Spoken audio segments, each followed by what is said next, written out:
ans. Et 14 ans d'Ali Bongo, le Gabon est sorti de là avec une dette de 5 000 milliards de francs CFA. 5 000 milliards en 14 ans. 5 000 milliards. C'est énorme, c'est beaucoup d'argent. C'est beaucoup d'argent. En 18 mois, le président Oligi et les gens de la transition ont réussi à produire 3 000 milliards en 18 mois. 3 000 milliards, 18 mois. Imaginez ce que ça donnerait en 14 ans. Et dans les 3 000 milliards, on nous a présenté des travaux. Et voilà ce que nous apprenons, c'est que Ebomaf, le Burkinabé Ebomaf, apparemment, ils ont fait venir 4 000 Burkinabés pour travailler. Voilà. C'est la raison pour laquelle il y a du chômage. Ceux qui ont fait économie dans la salle, ils savent très bien que quand on fait une politique de relance, il est là.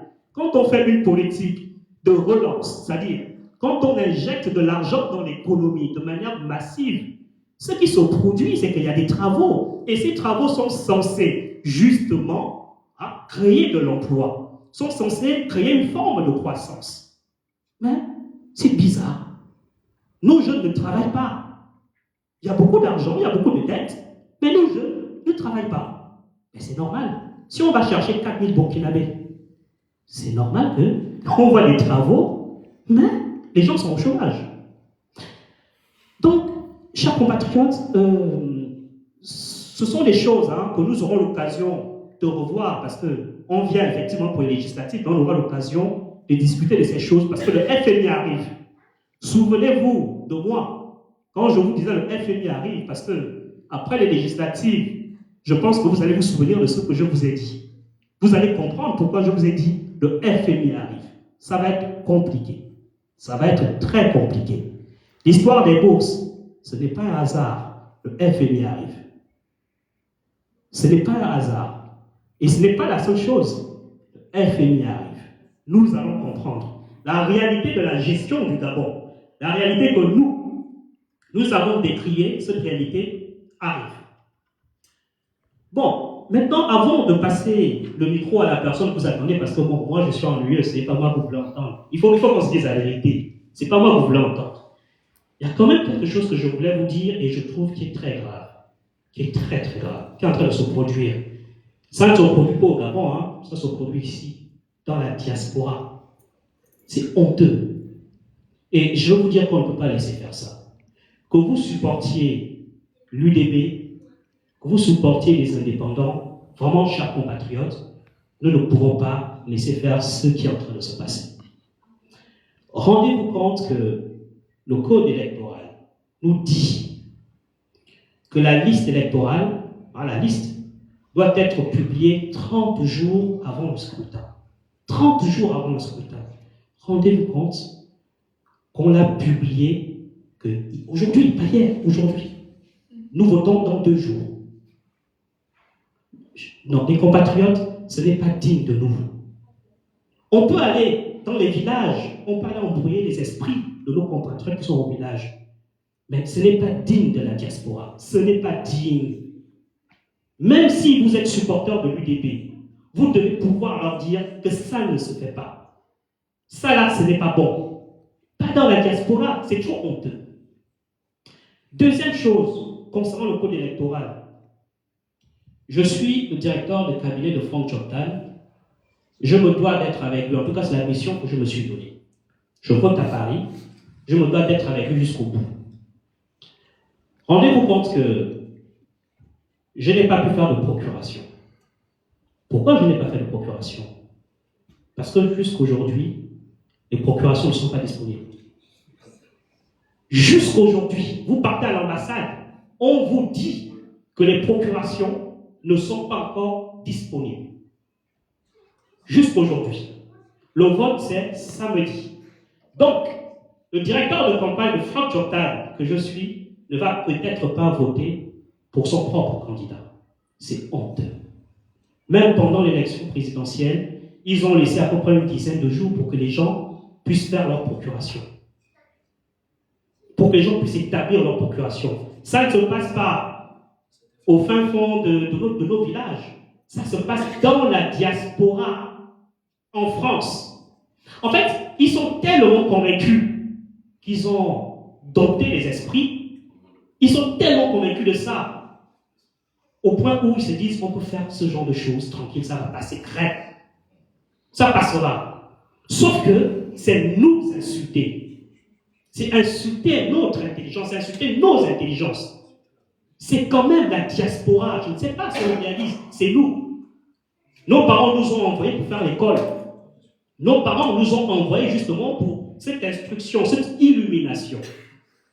Mais ce n'est pas encore disponible. Mais il y a des rumeurs qui circulent. Apparemment, ce n'est pas disponible pour nous. Les procurations ne sont pas disponibles pour nous. Je m'arrête là. Mais vous avez compris. Pour nous, ceux qui s'opposent à ceux d'en face, ce n'est pas disponible. Donc, pour ceux qui seront dans les bureaux de vote, vous allez vous rendre compte.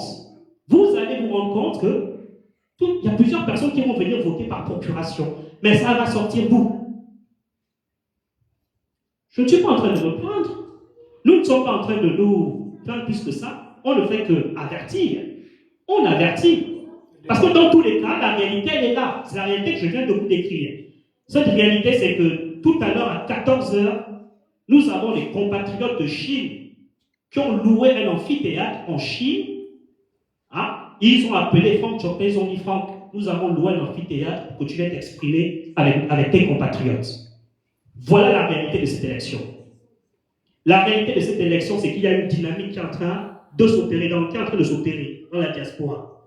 Et cette dynamique, nous la connaissons. On connaît la réalité de cette dynamique. Et ça, on ne peut pas nous l'effacer. Donc, chaque compatriote, une fois de plus, je vais le dire une dernière fois, nous sommes la diaspora. N'oublions pas qui nous sommes.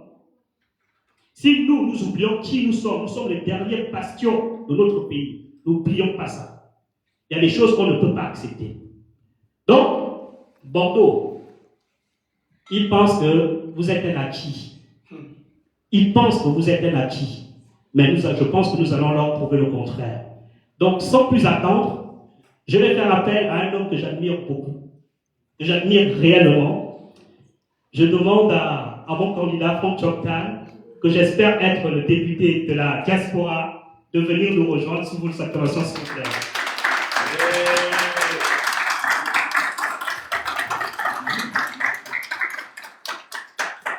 Écoutez, merci beaucoup. Ça fait environ plus d'un mois que maintenant on est en train de parcourir toute la France et que je parle au Gabonais. J'ai perdu environ 6 kilos. 8. Mais ce qui est certain, c'est que je suis heureux d'être ici et de vous voir tous ici nombreux. Il y en a qui me connaissent, il y en a qui ne me connaissent pas. Donc, je veux pouvoir vous donner l'opportunité de me connaître. Je m'appelle Franck Chopin. En effet, je suis originaire de Lambaréné, mais j'ai grandi dans la ville économique, c'est-à-dire à Port-Gentil. Et puis, à l'âge de 17 ans ou 16 ans, j'ai pris l'avion pour venir en France, pour passer mon bac. Et après le bac, j'ai toujours admiré les États-Unis pour X, Y raison. Mes héros, ce n'était pas l'homme araignée ou bien Superman, mais c'était des gens comme Martin Luther King, comme Malcolm X, comme John F. Kennedy, etc. Voilà les gens que j'admirais. Et donc je voulais m'imprégner de la culture américaine. Alors je me suis envolé en tant que jeune homme aux États-Unis. Aux États-Unis, j'ai vécu là-bas pendant 30 ans. Et comme beaucoup de Gabonais, je me suis occupé de ma propre vie et de la formation que je devais faire parce que j'ai fait des études d'ingénieur. Parce que je voulais être aussi bon et aussi beau et aussi fort que mon père. Donc on était en compétition. Étant petit garçon, je pensais que mon père c'était aussi un homme idéal et je voulais faire au moins aussi bien que lui. Puisqu'il a fait ingénieur en électromécanique, moi je voulais faire ingénieur, mais aussi il fallait que j'ajoute autre chose, donc j'ai fait l'informatique. Et puis 2009 est arrivé. Quand 2009 est arrivé, Omar Bongo décède. Et à ce moment précis, comme beaucoup de Gabonais, je pense qu'on peut tourner la page. Je pense que sincèrement, le Gabon peut changer. Et nous savons tout ce qui s'est passé. Il y a eu des problèmes avec André Baobam, avec Mamboundou. Ils se sont disputés le pouvoir. Parce que c'était très serré et donc c'était difficile de savoir exactement qui a gagné. Mais Ali Bongo a dit que c'est moi qui a gagné. Il a écarté tout le monde et il s'est emparé du pouvoir. Ce qui m'a choqué et que je n'avais pas pris conscience de ça avant, c'est que j'ai entendu en particulier qu'à Port-Gentil, la ville où j'ai grandi, il y a eu beaucoup de morts et qu'on a même jeté des corps en mer. Ça m'a énormément attristé parce que pour moi, je pensais qu'il était inconcevable que l'on tue des Gabonais ou que l'on martyrise des Gabonais à cause du vote. Je n'arrivais pas à comprendre ça. Pour moi, c'était au-delà de mon entendement.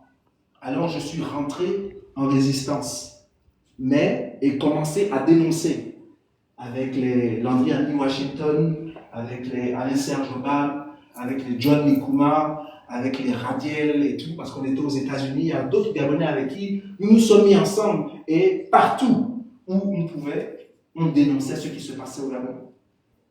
2016 est arrivé. C'était encore beaucoup plus violent que 2009. Parce que cette fois,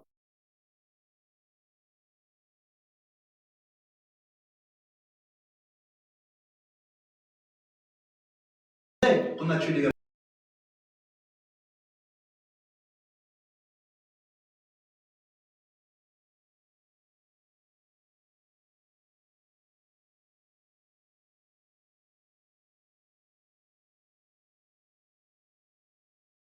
J'ai vu l'horreur dans mon pays comme s'il y avait la guerre.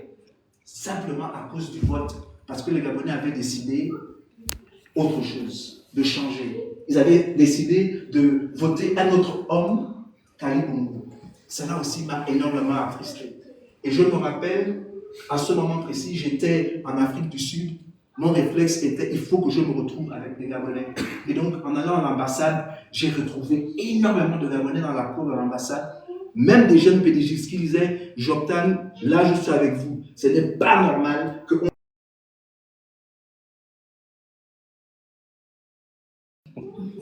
Et je me rappelle que je criais au plus profond de mon cœur et je disais que ce n'est pas possible, on ne peut pas.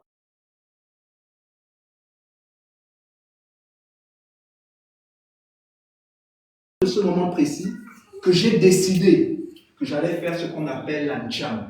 C'est-à-dire que quand le gouvernement vient aux États-Unis ou qu'il vient en Europe, nous allons contester, nous allons dénoncer ce gouvernement-là. Et c'est là où vous avez vu, quand Ali Bongo est venu avec ses ministres et avec les gens de son gouvernement à New York, non seulement on les a poursuivis, si vous vous rappelez, ceux qui sont un peu plus vieux, le Rumoné du directeur du cabinet d'Ali Bongo, on l'a poursuivi dans les rues de New York. Et c'est la première fois que j'ai vu une autorité gabonaise, quand ils sont tous seuls, que vraiment, il avait maintenant peur. Quand on n'a pas tué les gens, vraiment, qu'est-ce que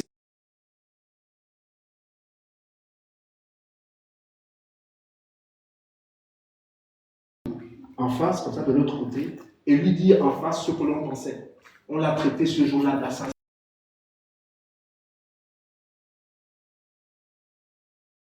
Devant nous, ça, c'est pas des trucs que je vous raconte, hein, c'est des trucs, c'est des faits réels. Les vidéos sont là.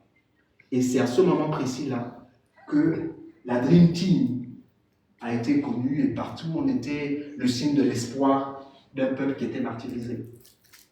Boronzo est venu à Washington, on a fait la même chose. Comment ça s'appelle le ministre et Yogo est venu avec Ernest Mpo, on a fait la même chose, on les a défiés. Ce que vous faites au Gabon, on ne l'accepte pas. Ce n'est pas possible que vous traitez. Nous sommes Gabonais, on aime notre pays, on aime notre nation, mais vous ne pouvez pas vous permettre de martyriser et d'oppresser des Gabonais comme ça à cause du vote. Les Gabonais ont le droit de s'exprimer, les Gabonais ont le droit de choisir autre chose. Et que tant que vous allez vous comporter comme ça, nous aussi, on va se comporter comme on se comporte vis-à-vis de vous. Et plus que vous voulez nous empêcher de rêver, nous allons vous empêcher de dormir. Voilà ce qui m'a motivé. Donc ce n'est pas aujourd'hui que je décide de me battre pour les intérêts du peuple gabonais et de mon pays. Je l'ai fait depuis 2009. Depuis 2009. Et cela m'a même, quand j'étais aux États-Unis, je me suis déplacé pour venir à Paris, au Trocadéro, joindre mes frères et sœurs et pouvoir parler. J'ai parlé devant, d'ailleurs après moi, je crois que c'était Marc Kona et après c'était Jean Ping qui a parlé. J'étais celui qui représentait les États-Unis, les Gabonais des États-Unis, pour pouvoir m'exprimer. Et je m'exprimais pour mon pays, pour mon peuple, pour ma nation. Et donc, il est important que vous puissiez comprendre que je ne viens pas, comme aime souvent le dire Méfé Victor, de nulle part. J'ai une histoire, j'ai un passé. Et ne me jugez pas seulement aujourd'hui, mais jugez-moi selon les actions que j'ai accomplies depuis 2009. Et la vérité, c'est que j'ai toujours été constant. Je n'ai jamais changé. C'est-à-dire que ma lutte pour le Gabon, ma lutte pour ma nation n'ont pas changé. Je suis toujours la même personne. Et ce n'est pas que je n'ai pas eu l'occasion. Il y a des émissaires de la cruche à l'époque qu'on nous a envoyés. On m'a demandé, Jean-Claude, qu'est-ce que tu veux? Si c'est des maisons, on te donne les maisons. Si c'est ceci, on te donne cela. Mais arrête de faire le bruit, tu nous déranges. Et que tu commences à vieillir, on commence à avoir des cheveux blancs sur ta tête. Pense un peu à ton avenir. Je leur ai dit que ce qui m'intéresse, moi, c'est de prospérer avec mon peuple et avec mon pays. Mais je refuse catégoriquement de prospérer au détriment de mon peuple et de mon pays. C'est ce que je leur ai dit, c'est documenté. C'est documenté, c'est-à-dire que si le gouvernement est honnête, ils vont dire que le type là, on a essayé et j'ai refusé. Aujourd'hui, j'ai des amis qui sont avec Olegui Nguema. Il me suffit de faire un clin d'œil, par exemple, à Landry à New Washington, et c'est possible que je puisse parler au président de la République, mais ça ne m'intéresse pas. Pourquoi? Parce que je veux être élu. Mais pourquoi je veux être élu? Je veux être élu parce que je veux me battre pour vous. Si jamais je suis nommé, mais je ne parlerai plus. C'est le cas de Laurence Ndong, c'est le cas de Mas Mouissi, c'est le cas de beaucoup de personnes qui ont été nommées. Aujourd'hui, est-ce qu'ils parlent? Ils ne parlent plus. Parce que celui qui te nomme, je suis désolé, te contrôle. Parce que si tu parles, il a aussi la capacité de t'enlever plus que celui qui t'a mis là. Moi, ce que je cherche, c'est d'être élu. Pour que je continue à faire l'ancham que je faisais dans les rues de Washington, que je le fasse dans la maison du peuple. Peu importe que j'ai la majorité ou pas, c'est mon droit en tant que député de dire que les hommes et les femmes qui ont voté pour moi, voilà ce qu'ils veulent. Voilà ce qu'ils attendent. Ils veulent qu'on règle le problème de la bourse. Ils veulent qu'on règle leur problème de passeport. Ils veulent que leur État ne les oublie pas à l'étranger dans la diaspora. Parce qu'aujourd'hui, partout où je suis allé, quand je parle aux Gabonais, ils se sentent oubliés par leur gouvernement. Et cela, c'est inacceptable. Il fut un temps, quand on disait dans les années 80, ou les années 90, ou même 70, l'époque de nos parents, quand ils étaient ici, en France ou dans la diaspora, on admire. Quand tu disais que tu étais Gabonais, tous les Africains nous respectaient. Tous. Il n'y a pas un Africain qui n'allait pas respecter un Gabonais et qui n'allait pas nous envier. Vous êtes sûr aujourd'hui que le Malien qui vit ici en France envie un Gabonais à qui on n'a pas payé la bourse pendant 5 mois? Qu'est-ce qui s'est passé? Est-ce que vous pensez qu'un Guinéen aujourd'hui peut admirer un Gabonais dont on n'a pas payé la bourse pendant 5 mois? Non. Or qu'avant, tout le monde savait que quand tu es étudiant gabonais, la bourse venait à temps. Et on savait qu'on avait un standard qui était élevé par rapport aux autres. Aujourd'hui, ce n'est plus le cas. Aujourd'hui, certains d'entre vous même rasent les murs. On a honte. Et il faut que ça change. Il faut que ça change parce que notre pays a les moyens. Ce n'est pas que notre pays n'a pas les moyens. Notre pays a les moyens. Le Gabon est un pays riche. Et un pays très riche. Et il est inacceptable que nous vivons aujourd'hui de la manière dont nous vivons. Donc maintenant, je vais aller au vif du sujet, parce que c'est pour ça que je suis ici. Pouvoir décliner un peu mon programme. Et en déclinant mon programme, j'aimerais qu'après, je vais me taire un peu pour pouvoir écouter vos questions et vos doléances pour qu'on puisse avancer ensemble. Le problème de passeport, par exemple, c'est un problème qui est très, très, très important pour la majorité des Gabonais. Pas seulement ici en France, mais dans toute la diaspora. Parce que quand notre passeport est en fin de validité, c'est le parcours du combattant pour pouvoir le mettre à jour. Et ça, ce n'est pas acceptable. C'est-à-dire que, même si on le fait en ligne, il faut qu'on trouve le moyen de payer ce passeport-là. Il faut aussi qu'on trouve quelqu'un au Gabon qui puisse aller le récupérer et que on puisse trouver quelqu'un qui puisse nous l'envoyer là où nous sommes. Vous voyez un peu la complexité? Donc moi, ce que je propose, c'est quoi? C'est qu'au lieu que le passeport soit seulement 5 ans, que l'on puisse proroger le passeport à 10 ans, comme la majorité des pays dans le monde. Aux États-Unis, quand vous faites un passeport, c'est 10 ans. En France, quand vous faites un passeport, c'est 10 ans. Pourquoi je veux que ça soit 10 ans? Ça permettra à un étudiant gabonais qui quitte son pays pour se rendre à l'étranger, pour faire des études, pendant toute la période de ses études, il n'aura aucun problème avec son passeport, puisque c'est un passeport de 10 ans. C'est bien dans son passeport qu'on met son titre de séjour, n'est-ce pas? Ok, donc c'est lié. Donc par conséquent, son passeport sera valable pendant 10 ans, jusqu'à la fin de ses études, il n'aura aucun problème. Donc c'est comme ça que je veux résoudre le problème des passeports. Je me suis aussi rendu compte d'une chose, parce que j'ai parlé à beaucoup de Gabonais, en Corée, en Chine, en Russie, et donc en Turquie, au Brésil, et un peu partout dans la France. Et je me suis rendu compte que le problème que nous avons, c'est que très souvent, quand nous avons besoin de papiers administratifs, tels que certifier nos actes de naissance pour nos enfants, les actes de mariage, c'est aussi le combat du combattant, parce qu'on oblige les gens de Bordeaux, par exemple, de se rendre à Paris. Et quand vous allez à Paris, vous n'êtes même pas sûr qu'on va vous donner ce que vous êtes allé chercher. Vous voyez? Voilà. Et donc ça, c'est un problème. Ça, c'est un problème qui est... Et il faut que ce problème soit résolu. Ce que moi, je propose, c'est que nous ayons des consulats de proximité.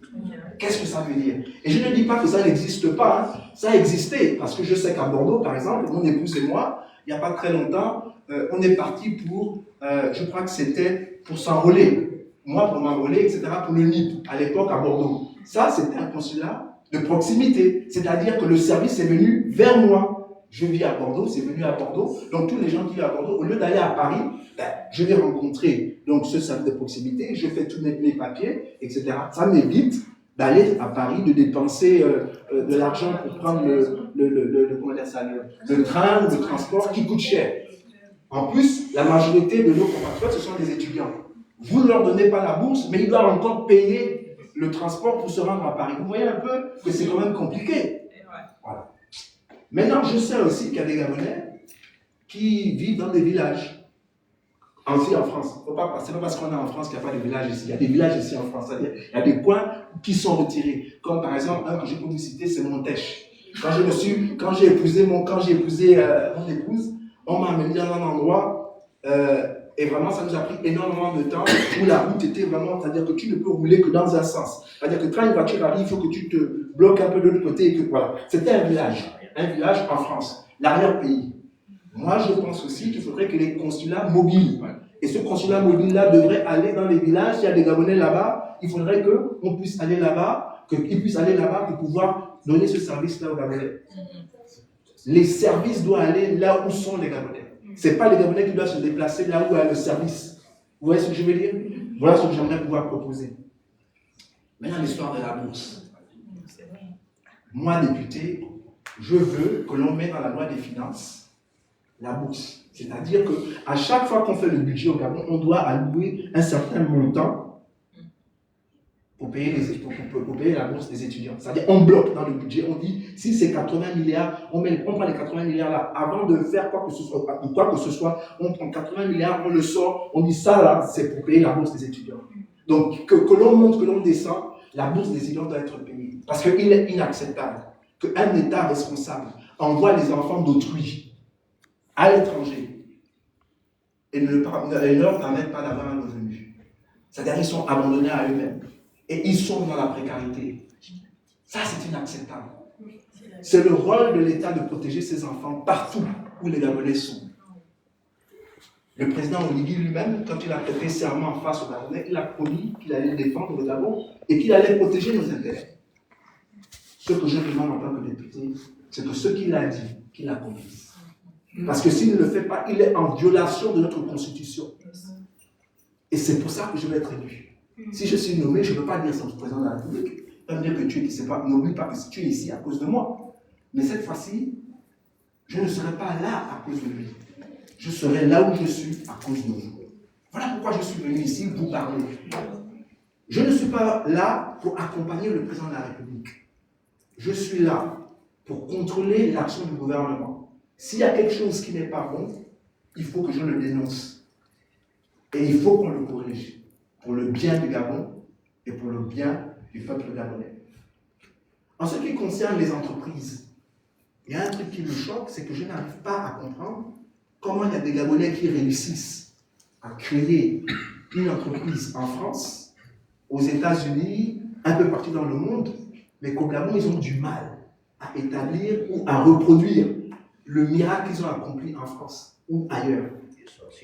Cette entreprise-là qui a réussi en France, embauche des Gabonais, sans doute, je l'espère, parce que c'est un Gabonais qui est à la tête, embauche des Français, embauche des autres Africains. Mais pourquoi ils n'arrivent pas à faire la même chose au Gabon? S'ils sont capables de faire ça en France, où la compétition est beaucoup plus farouche, vous êtes d'accord avec moi? C'est qu'il y a quelque chose au Gabon qui ne fonctionne pas. Il y a quelque chose au Gabon qui empêche les Gabonais de pouvoir prospérer dans leur propre pays. Et c'est pour ça que moi, je ne suis pas d'accord du fait que l'on veuille moderniser le Gabon. Il faut qu'on fasse plus que moderniser le Gabon. Ce n'est pas transformer le Gabon en Dubaï que les Gabonais veulent. Ce que nous voulons, c'est un développement. Et on ne peut pas faire de développement sans mettre l'humain au centre. On ne peut pas développer le Gabon en mettant à côté les Gabonais. Ce n'est pas possible. Il faut que dans notre développement, le Gabonais soit à l'intérieur. Mon directeur de campagne disait tout à l'heure qu'on a appelé Obomaf pour venir travailler au Gabon. Et Obomaf a fait venir toute sa main-d'œuvre pour travailler. Et c'est pour ça que quand j'appelle au Gabon, on me dit non, Franck, Oligui travaille, il travaille. Si tu viens à Libreville, tu vas voir, on construit ici, on construit là-bas, les choses bougent. Oui, les choses bougent. Mais pas la situation des Gabonais. Si aujourd'hui à Bordeaux, vous voyez un chantier, je suis désolé, hein, beaucoup de Français vont trouver le boulot. Si aujourd'hui on construit les routes, ou on fait des choses dans la rue, c'est la majorité des gens qui vont travailler, c'est des Français. Et donc... De motiver aussi. Comment? De motiver. Motiver qui? Les Français qui sont motivés. Oui, les Français qui sont motivés. C'est-à-dire que le Français qui veut travailler, il va se pointer, il va trouver du travail. On propose d'abord aux Français. Donc ce que moi je veux dire, c'est que moi je veux dire, c'est que... On propose d'abord aux Français avant de proposer à d'autres personnes. Exactement, c'est ça que je voulais dire. Et ça, c'est la responsabilité de l'État. C'est-à-dire que l'État français dit aux compagnies, qu'elles soient françaises ou étrangères, que vous devez avoir un certain nombre de Français qui travaillent. Une compagnie étrangère ne peut pas venir dans notre pays et ne pas embaucher des Gabonais, c'est pas possible. Mais c'est ce qui se passe. C'est ce qui se passe. Et ça, là, ça doit changer.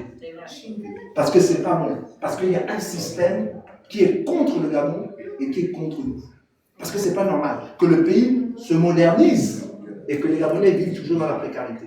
C'est pas normal. Donc, ce que moi je propose dans mon programme, donc je suis en train de vous dévoiler petit à petit les points de mon programme. Ce que je propose, c'est que l'État accompagne les compagnies gabonaises en faisant ce que j'appelle des appels d'offres. Ce qui aussi nous dérange beaucoup, c'est le gré à gré. C'est-à-dire que le président de la République, aujourd'hui, il se lève et puis il dit, bon, telle personne vient, on va te donner le contrat. Non, parce que c'est l'histoire de Copain et Kosanga. Et ça, c'est pas bon pour nous. Il faut des appels d'offres. C'est-à-dire qu'il y a plusieurs compagnies qui viennent et qui proposent au gouvernement, compagnies gabonaises d'abord, priorité aux compagnies gabonaises, qui viendront au gouvernement et dire, écoute, nous sommes capables de faire ça à tel prix. Une autre compagnie gabonaise vient, nous, on peut faire ça à tel prix. Et il faudra que le gouvernement analyse un peu toutes les propositions et prenne la proposition qui est la meilleure pour eux. Bien entendu, s'il n'y a pas de compagnie gabonaise, je peux comprendre qu'il y a des compagnies étrangères qui viennent. Mais quand ces compagnies étrangères viennent, il faudrait qu'on dise à ces compagnies-là que vous devez embaucher la main-d'œuvre et les ingénieurs et les directeurs, les managers locaux. C'est-à-dire qu'il faut qu'il y ait des Gabonais aussi. C'est-à-dire que vous ne pouvez pas venir comme la Chine le fait aujourd'hui. Justement, je parlais ce matin avec les Gabonais de Chine qui me disaient qu'ils ont des ingénieurs qui sont formés, ils ont des architectes qui sont formés en Chine. Ils n'arrivent pas à comprendre que quand ils repartent au Gabon, ces compagnies chinoises ne leur permettent pas de travailler dans leur propre pays. Pourtant, ils parlent aussi chinois comme les Chinois puisqu'ils ont vécu là-bas. Ils connaissent la culture puisqu'ils ont vécu là-bas. Moi, je pense qu'un État responsable devrait pouvoir dire à ces compagnies chinoises que nous avons tant d'étudiants qui ont étudié chez vous, qui sont ingénieurs aujourd'hui, nous voulons que vous les embauchiez priorité à ces Gabonais-là. Vous voyez ce que je veux dire? Oui. Il est parti, le président de la République est parti aux États-Unis il n'y a pas très longtemps, et là-bas, il a dit à nos frères que les Gabonais ne devraient plus aller aux États-Unis, ils ne devraient plus aller au Canada. Et probablement aussi en France, parce que les Gabonais ne rentrent pas. Bon, je vais d'abord adresser le fait qu'on ne doit plus partir là-bas. Moi, ce que je ne comprends pas, c'est que le président de la République aussi a dit au président américain que venez au Gabon exploiter le manganèse. C'est pas ce qu'il a dit. Voilà. Donc il invite les compagnies américaines à venir exploiter le manganèse. Très bien. Mais les compagnies américaines, là, quand elles viennent exploiter le manganèse gabonais, vous pensez que s'ils cherchent la main-d'œuvre, leur premier réflexe, c'est quoi? C'est est-ce qu'au Gabon, il y a des gens qui ont étudié dans nos universités? Oui, c'est ça. C'est ça. Est-ce qu'au Gabon, il y a des Gabonais qui sont en mesure de parler anglais couramment, que l'on puisse comprendre, qui connaissent notre culture? Ça va être beaucoup plus facile. Mais si vous dites que les Gabonais ne doivent plus aller là-bas, donc quand les compagnies américaines vont venir, ils vont embaucher qui? Ils seront obligés de prendre des Américains ou de prendre même d'autres Africains qui ont étudié chez eux et qui connaissent leur technologie. Au Gabon, le président dit qu'il veut le transfert, il veut le transfert de connaissances, le transfert de technologie. Mais le transfert de technologie commence par l'éducation. Il va envoyer nos étudiants au Maroc, et au Sénégal, et au Bénin, et au Ghana. Moi, je n'ai pas de problème avec ça. Mais la vérité, c'est que le Ghana, le Bénin, le Sénégal et le Maroc, eux, ils envoient leurs enfants aux États-Unis. Donc, est-ce que ça veut dire que le président de la République est en train de nous dire qu'il ne veut pas que la jeunesse gabonaise puisse compétir avec d'autres jeunesses? Il nous abrutit. Et ça, c'est très grave. Aujourd'hui, si en Chine, nous avons TikTok, c'est parce qu'il y a eu des Chinois qui sont allés aux États-Unis et qui ont vu Instagram. Je suis désolé. Si aujourd'hui, les Chinois font Temu, c'est parce qu'ils ont vu Amazon aux États-Unis et ils ont copié. C'est-à-dire qu'ils ont envoyé leurs enfants qui se sont mélangés aux Américains, ils ont pris ce qui est bon aux États-Unis et ils ont ramené chez eux. Et non seulement ils ont ramené chez eux, mais l'État chinois les aide aussi à faire des choses là. Hein. C'est-à-dire que c'est subventionné par l'État. Ils sont subventionnés par l'État. C'est-à-dire que c'est pour ça qu'aujourd'hui, TikTok n'a pas à rougir devant Instagram ou n'importe quelle application américaine. À un tel point que, aujourd'hui, à cause, comme on dit au Gabon, à cause, les Américains mettent les organes. Parce qu'aujourd'hui, ils veulent boycotter, comment ça s'appelle, ils veulent boycotter les produits chinois. Comme par exemple Huawei. Vous savez, vous avez les téléphones Xiaomi, les Américains ont décidé avec les Européens qu'ils ne doivent plus utiliser Google. Donc, les Chinois ont dit, il n'y a pas de problème, on va créer notre propre application. Mais ils ont créé leur propre application comment? Quand vous regardez l'application des Chinois, quand moi je regarde, moi j'ai l'impression de voir Google. Mais ils ont appris ça où? C'est parce qu'ils ont envoyé des étudiants là-bas qui, eux, ils ont regardé comment ils font, et puis ils sont amenés ça chez eux pour faire autre chose. Aujourd'hui, comment vous appelez ça encore, pour faire les routeurs, les Cisco. Aujourd'hui, Cisco et Huawei sont en compétition. Et aujourd'hui, l'Europe et les Américains veulent bloquer Huawei. Parce que Huawei coûte moins cher. Mais je suis désolé. Cette technologie-là, les Chinois se sont inspirés de ce que les Américains ont fait, ce que les autres ont fait. Pourquoi? Parce que leurs enfants sont allés dans ces pays-là. Aujourd'hui, il y a la Silicon Valley, non pas seulement aux États-Unis. Hein. Il y a la Silicon Valley en Chine, il y a la Silicon Valley en Côte d'Ivoire. Oui, mais en Côte d'Ivoire, ce sont les Américains qui ont amené ça là-bas. Mais les Chinois, ce n'est pas les Américains qui ont amené ça. Eux-mêmes, ils ont fait leur propre Silicon Valley. En Chine et aussi en Inde, ils ont une Silicon Valley que eux-mêmes ils ont créée. Et aujourd'hui, de plus en plus, vous avez des ingénieurs indiens, chinois, qui sont allés aux États-Unis et qui ont appris et qui ont décidé de rentrer chez eux. Et c'est eux qui font les grandes compagnies chinoises et indiennes. Vous voyez ce que je veux dire? Oui. Parce qu'ils ont un État responsable qui les aide. Moi, c'est ce que j'aimerais voir aussi au niveau du Gabon. Mais pourquoi? On doit se poser la question, pourquoi ces choses-là ne sont pas faites chez nous? Et je vais oser vous dire pourquoi. Je pense qu'il y a au Gabon ce qu'on appelle une oligarchie. C'est-à-dire que les gens qui contrôlent le Gabon, vous et moi, on ne les connaît pas. Ça peut être des Gabonais, ça peut être aussi des étrangers. Il y a des gens qui tiennent notre pays en laisse. Comme par exemple, je prends le risque de dire ce que je dis, mais je le dis parce que je suis un homme libre. Et parce que je suis un homme qui aime la liberté. Et je n'ai pas peur de me battre, surtout quand je me tiens sur la liberté. C'est-à-dire que si ce que je dis est un mensonge, je devrais avoir peur. Parce que l'épée de la justice menace toujours celui qui est injuste. Mais l'épée de la justice ne peut pas s'abattre sur quelqu'un qui est juste. Donc voilà pourquoi je n'ai pas peur. Mais ce que je comprends, c'est qu'aujourd'hui, par exemple, quand on prend le cas de déguerpissement et qu'on détruit et qu'on veut prendre des terrains, parce qu'on dit qu'on veut construire, mais les gens qui construisent là sur des terres gabonaises, est-ce qu'on est sûr que ces marchés-là, les gens qui vont construire, c'est des Gabonais? Voilà. Donc ça veut dire qu'aujourd'hui, nous avons un gouvernement qui est plus intéressé aux intérêts de tout le monde, sauf de nous. Et ça, c'est un problème. Pour moi, c'est un problème. Et voilà pourquoi je veux être député. Je veux être député pour dire au président de la République que non. Ce n'est pas tes prérogatives. Tes prérogatives est de protéger le Gabon et le peuple gabonais. Voilà pourquoi moi, je suis pour la rupture. Très bien. Je suis pour la rupture. Parce que la manière dont le Gabon a marché jusqu'à présent, elle n'est pas bonne. Parce que notre peuple souffre. Aujourd'hui, les Gabonais souffrent. Dans un pays d'abondance. On est le 7e producteur de manganèse au monde. 4e producteur d'uranium. On a les bois les plus précieux de la planète. Quand on a entendu que le Kebanzingo avait disparu, 700, je ne sais pas si c'est 700 tonnes, je ne sais pas comment 700 tonnes de troncs d'arbres peuvent disparaître dans la nature. Non, là, ce n'est pas le Bénin, je crois qu'on a retrouvé ça en Chine. Ok? C'était en Chine qu'on a retrouvé le truc. Où sont les accusés? C'est ça. Voilà pourquoi je suis pour la rupture. Et voilà pourquoi moi je dis qu'il faut vérité, justice, réconciliation et réparation. Parce que ce qui se passe aujourd'hui, c'est quoi? Quand on détourne de l'argent au Gabon, on enlève la nourriture et la santé de qui? Mais des Gabonais.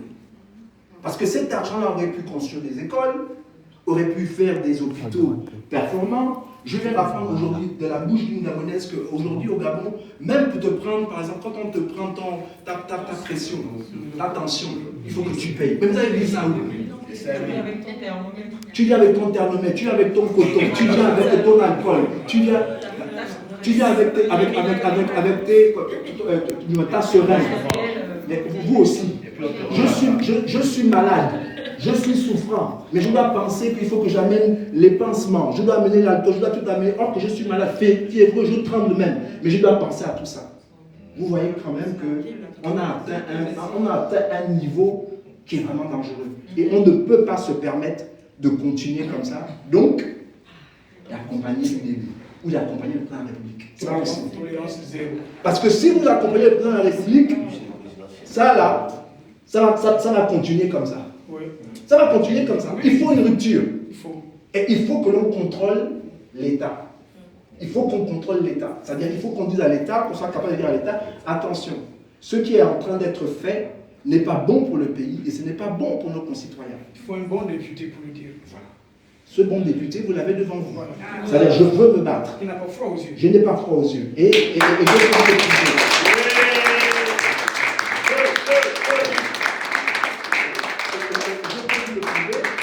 Parce que dans le passé, j'ai pu dire à Ilongo ce que je voulais dire. Voilà. Et je l'ai fait. Il faut préparer vos questions. Préparer vos questions. Comme je dis, ce n'est pas aujourd'hui parce qu'il y a une élection législative que je me lève et que je dis ce que je dis. Ça, je le dis depuis 2009, depuis 2016. Je le dis. C'est le langage que j'ai là. Bon, maintenant, je suis peut-être un peu plus lent parce que j'ai vieilli. Je suis peut-être un peu moins virulent parce que j'ai quand même acquis une certaine sagesse. Et aujourd'hui, je veux avoir une posture d'homme d'État. C'est-à-dire, quand on est jeune et activiste, il y a des choses que l'on peut dire et que l'on dit d'une certaine manière. À mon âge, il faut que je dise la vérité, certes, mais aussi d'une certaine manière. Je ne peux pas parler comme quelqu'un qui a 30 ans, parce qu'aujourd'hui, j'en ai 55. Okay? Donc, j'ai acquis la sagesse, donc je peux vraiment m'imposer. Donc, voilà un peu des choses que j'aimerais voir. J'aimerais pouvoir chuter en vous disant aussi que moi, je pense que l'on doit revoir aussi nos traités avec la France. Parce que souvent, ce qui se passe, c'est qu'on traite les Gabonais selon le droit commun. Et on ne devrait pas. Pourquoi? Parce que le Gabon et la France ont des traités. Je m'explique. Si aujourd'hui, un Français veut se rendre au Gabon, qu'est-ce qu'il fait? Il va à l'Internet, et puis il va dans une page web, e-visa Gabon. Il met ses informations, on lui demande où vous allez vivre, il met l'adresse et tout, et puis on lui demande quelque chose, vraiment très peu de choses, hein, une seule page, Et puis, dans sa maison, il imprime le papier. De sa maison, hein. Il n'est pas allé au consulat gabonais, il n'est pas allé à l'ambassade du Gabon, dans le confort de chez lui. Il imprime le papier, il prend ce papier-là, et puis il va se rendre à l'aéroport Charles de Gaulle. Là-bas, on lui demande où est le visa. Il dit non, je n'ai pas le visa, je le e-visa. La femme regarde, dit ah, ok, d'accord, bam, bam, bam, bam, voilà votre ticket. Il monte dans l'avion, et puis il atterrit à Libreville, l'aéroport Léonard. Après, il va dans les autorités, on regarde, on lui met le tampon, il donne 75 € et il rentre au Gabon. Il rentre au Gabon, oui, sans problème. Maintenant, le Gabonais. Il veut venir en France. Il faut qu'il aille au consulat de France. Quand il va au consulat de France, on lui donne un dossier qui est comme ça qu'il doit remplir. On veut savoir, il a combien dans son compte bancaire. Il est payé combien. Il travaille où. Pourquoi il veut venir en France. Ceci, cela. Plein de choses qu'on lui demande. Et vous savez quoi? Il paye. Mais on peut lui refuser le visa. Et quand, voilà, hein? C'est ça. Et quand on lui refuse le visa, on ne le rembourse pas. Est-ce que c'est juste? Et tu dois attendre 6 mois avant de le libérer. Est-ce que c'est juste? C'est injuste. Voilà pourquoi moi, député, je pense, voilà la réciprocité, qu'il faut qu'on revoie nos traités. Parce que si les Français ont la possibilité de rentrer chez moi, comme je vous ai décrit, le Gabonais doit pouvoir rentrer en France aussi, comme un Français qui rentre au Gabon. Je vous donne un autre exemple, et puis après on va passer aux questions. Une Gabonaise qui épouse un Français, ici en France. Au bout de 3 ans, elle a son titre de séjour. Ok? Quand ils se séparent, on lui retire le titre de séjour. Automatiquement. Maintenant, on fait le contraire. Un Français épouse une Gabonaise au Gabon. Au bout de 3 ans, il a le titre de séjour, mais de manière indéterminée. S'il divorce, ce Français-là peut rentrer au Gabon quand il veut. Il n'a pas besoin de sa femme gabonaise. Ils se sont séparés, et lui, il sort du Gabon, il rentre au Gabon quand il veut. Est-ce que ça, c'est juste? C'est pas juste. C'est injuste. Mais ce sont des réalités qui sont aujourd'hui, c'est des réalités dont on ne parle pas, qui sont là aujourd'hui. Et je vais m'arrêter là pour vous poser des questions. Un autre cas, vous avez un Français qui a été au Gabon pendant peut-être 3-4 ans, donc il a le titre de séjour, et il veut faire venir sa femme, et il veut faire venir ses enfants. Quand ses enfants et sa femme viennent au Gabon, automatiquement, ils ont le titre de séjour, c'est-à-dire qu'ils sont au même niveau que lui. Est-ce que vous voyez? Maintenant, un Gabonais veut faire la même chose. Il veut faire venir sa femme du Gabon, il veut faire venir ses enfants du Gabon. Ils doivent tout recommencer à zéro. C'est-à-dire qu'on n'applique pas la même chose. Pourquoi? Je pense qu'un État responsable doit regarder ces traités. Et moi, en tant que député, je demanderai à la République, il faut qu'on ait la réciprocité. Parce que le Gabonais n'est pas, c'est pas une chose, c'est un humain au même titre qu'un Français. Que ce qui est bon pour la France doit être aussi bon pour nous.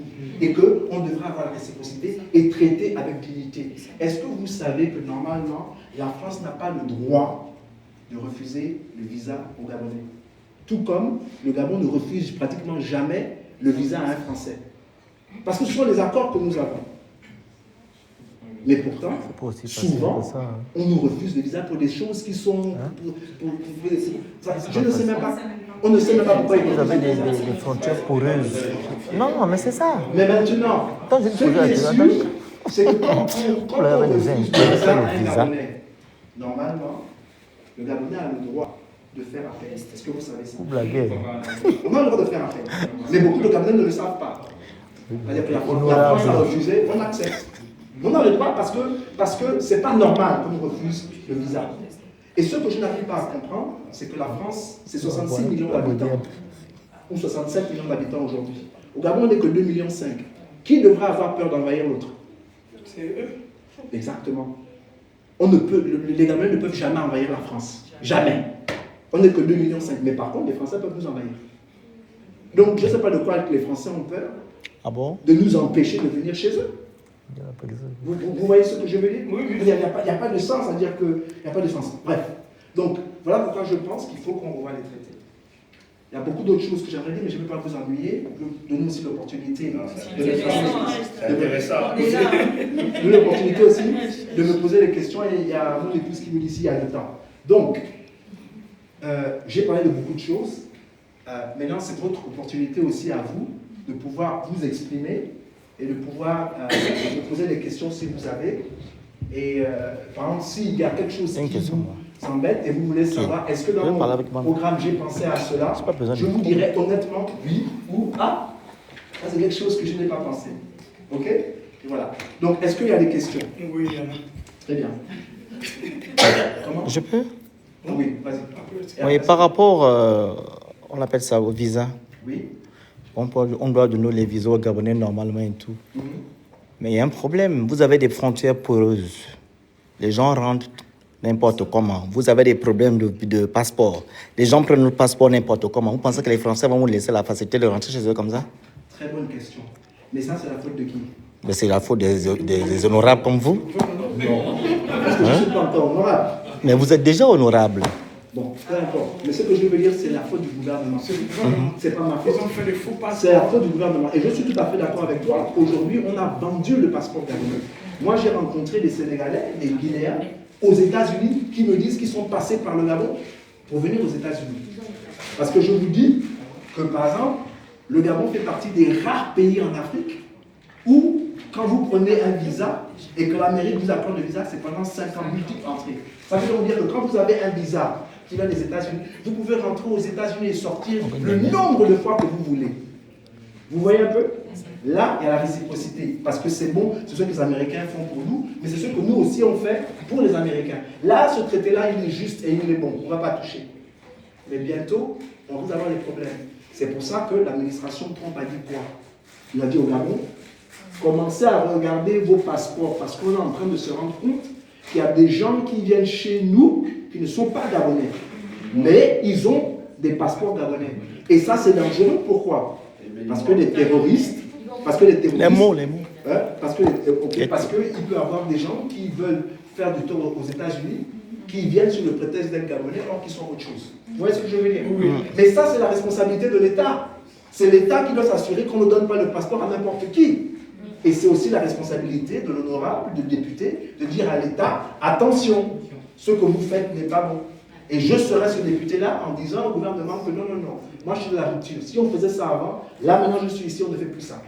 On ne peut pas donner le passeport gabonais qui est un papier, comment on dit ça, officiel, à des gens qui ne sont pas gabonais. C'est pas possible. Parce que ça crée même ce que j'appelle, c'est-à-dire on met en danger notre propre souveraineté. Deuxième question.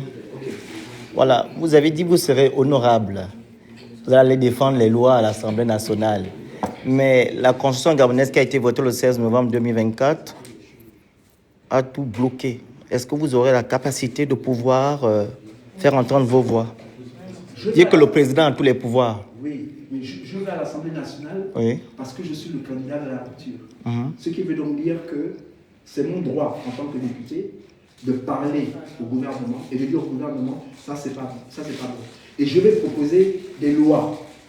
Maintenant, quand le président de la République rejette ces lois-là, je reviendrai vers vous les Gabonais et je vous dirai, j'ai proposé ça au président pour arranger la vie des Gabonais, on fait comment?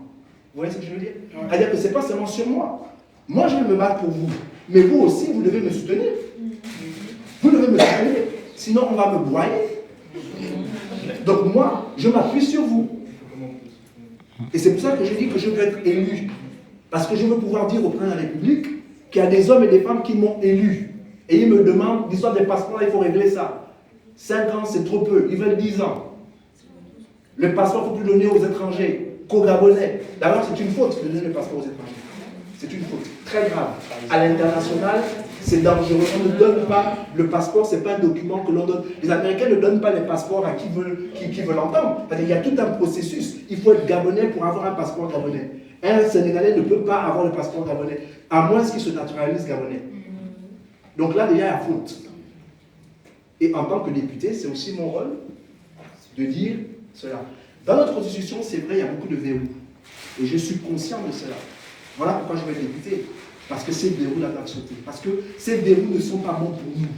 C'est-à-dire que pour moi, en tant que député, je dois me battre pour les intérêts du Gabon et les intérêts du peuple gabonais. Point à la ligne. Il n'y a pas de négociation dans ça. Il n'y a pas de négociation dans ça. Et que si le président lui n'est pas d'accord, moi je viendrai vers vous et j'utiliserai ce qu'on appelle le quatrième pouvoir, la presse nationale et la presse internationale. On a un président qui est fébrile. Il n'aime pas que l'on parle beaucoup à l'international. Ben, je dirais au président Oligui que si tu ne veux pas qu'on parle de toi en mal, fais-le bien. C'est tout. Mais s'il décide de brimer le Gabon et de brimer le peuple gabonais, je suis désolé. Il ne me laisse pas le choix que de me battre et de crier partout où je peux crier, comme je l'ai fait dans les rues de Washington. Quand j'étais jeune, à l'époque, en 2009-2016, je suis allé au Sénat américain, je suis allé au Congrès américain, je n'étais pas député. Et vous pensez que c'est en étant député que je vais me priver d'aller là-bas? Dernière question. Dernière question.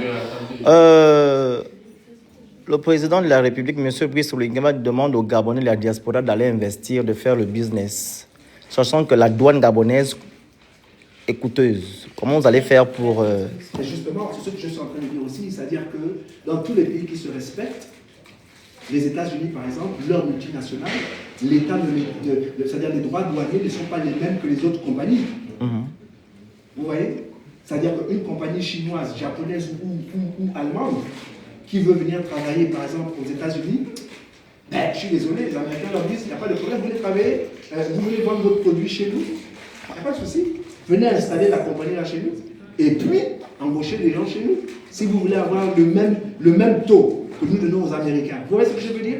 Nous devons faire la même chose. Quel est ce pays-là qui accepte tout le monde et tout le monde vient chez nous faire n'importe quoi, n'importe comment, au détriment du peuple gabonais? Ça aussi, ça doit cesser. Voilà pourquoi je suis le candidat de la rupture.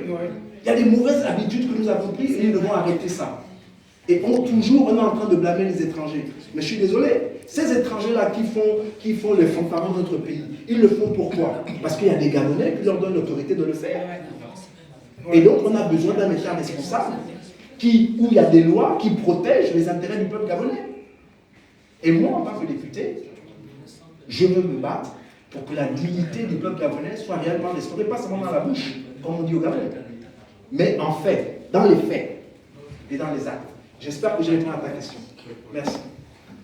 Oui, moi, bon, juste une petite, c'est pas une question, mais juste que je vais affirmer que le problème, par exemple, du passeport, quand Tuntreman a épousé sa femme camerounaise, Sophie, ils ont fabriqué beaucoup de passeports pour que ces Camerounais-là votent en 2005. Et lorsque Omar Bongo est allé épouser Edith, ils ont produit beaucoup de passeports et ils ont remis aux Congolais pour eux aussi ils votent Omar Bongo. Donc, et c'est comme ça, ça s'est multiplié. Voilà.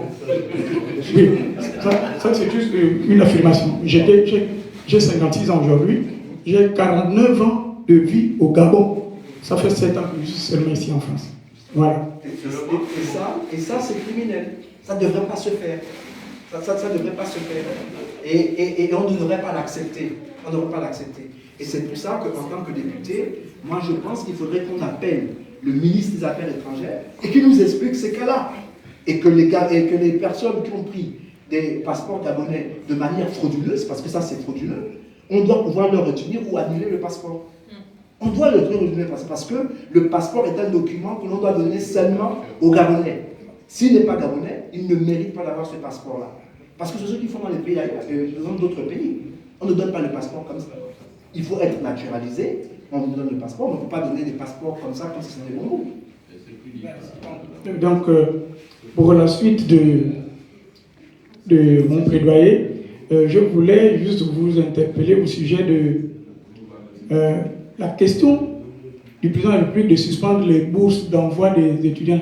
Elle a été mal posée. Je ne sais pas s'il a vraiment des bons conseillers. Ce n'était pas de cette manière que pour économiser, pour que l'argent, disons, on économise plus. Donc, si on envoie aux États-Unis, cela lui coûte cher et à la fin de leurs études, ils ne rentrent pas. Donc, c'est tellement coûteux pour l'État gabonais. Ce n'est pas comme ça qu'il devait poser la question. Il devait plutôt dire, qu'est-ce qui fait en sorte que ces étudiants-là, après leurs études, ne rentrent plus au pays? C'est ça le véritable problème. Pourquoi ils ne rentrent pas au pays? Très bien. Voilà. il y a plusieurs raisons. Vous les connaissez? Je pense. Voilà, bon, je vous laisse. C'était ça. Ok, très bien. D'abord, pour investir dans la jeunesse du Gabon, c'est pas là-bas où on va faire l'économie. C'est-à-dire un pays qui se respecte ne doit pas faire l'économie en sacrifiant sa jeunesse. Okay? Au Gabon, plus de 75% de la population gabonaise, c'est les jeunes. Donc ça veut donc dire que quand le chef de l'État dit que c'est trop d'argent, il est en train de sacrifier 75% de la population gabonaise. Ça, c'est très grave. Ça, c'est très, très, très, très grave. Maintenant, pourquoi les Gabonais ne rentrent pas? Moi, la génération de mon père, de mes pères, tous, pratiquement 100% rentrés au Gabon. Pourquoi? Parce que, quand ils avaient terminé leurs études, l'État travaillait en conjonction avec les multinationales qui étaient au Gabon pour dire que là, nous avons envoyé 100 ingénieurs, par exemple, trouvez là, dans votre compagnie, les places pour les Gabonais qui sont en train de rentrer. Ouais. Mon père, par exemple, quand il est venu au Gabon, il avait 3 propositions. Je crois Shell, Elf et une autre compagnie. Et il a choisi celle qu'il voulait. Et donc il est rentré chez lui, il travaillait. Beaucoup de Gabonais ne rentrent pas. Pourquoi? Parce qu'ils ne veulent pas rentrer et vivre dans les maisons de leurs parents, avec leurs femmes et leurs enfants. Je suis désolé. Et puis, quand l'État gabonais ne paye pas les bourses, vous pensez que les Gabonais qui sont à l'étranger font quoi?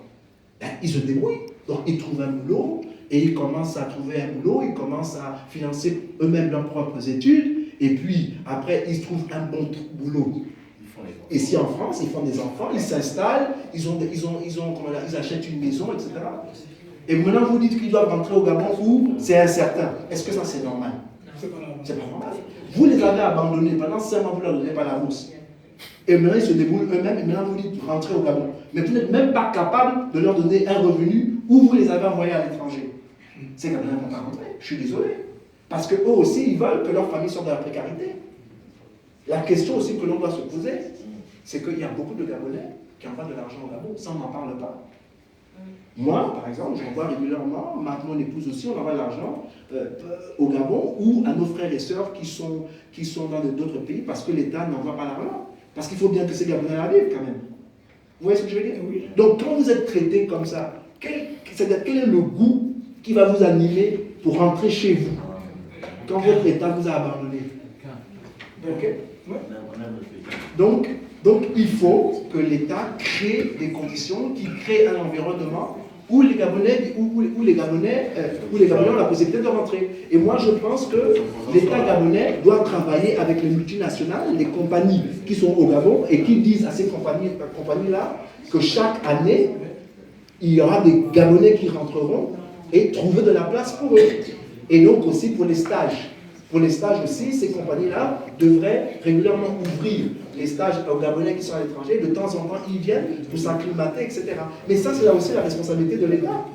Puisqu'on vit dans un État où l'État, ce qui l'intéresse, c'est seulement ce qui intéresse l'État, c'est seulement les CSE, des compagnies, c'est-à-dire récolter l'argent des compagnies pour pouvoir engraisser l'État. Or que ce qu'ils devraient faire, c'est de se battre pour que ces multinationales-là puissent embaucher les Gabonais. Ou bien? Donc moi, en tant que député, je demanderais au gouvernement de prendre ses responsabilités et de faire en sorte que l'on embauche les Gabonais. Il n'est pas normal que les compagnies viennent au Gabon et embauchent tout le monde sauf nous. C'est notre pays. Merci Franck. Merci pour cet exposé. Je l'ai trouvé vraiment structuré, clair et précis. Maintenant, j'ai été interpellé par ce qu'a annoncé votre directeur de campagne sur la question, sinon le sujet des BOMAF. Ça m'a fortement interpellé. Quand il dit BOMAF a obtenu le marché et emploie 4000 Burkinabés. Cette question me fait penser également au sujet concernant les Libanais. Vous savez que le président de la République, je pense qu'il disait que les marchés à partir de 150 millions étaient de facto octroyés aux Gabonais. Alors, la question est simple.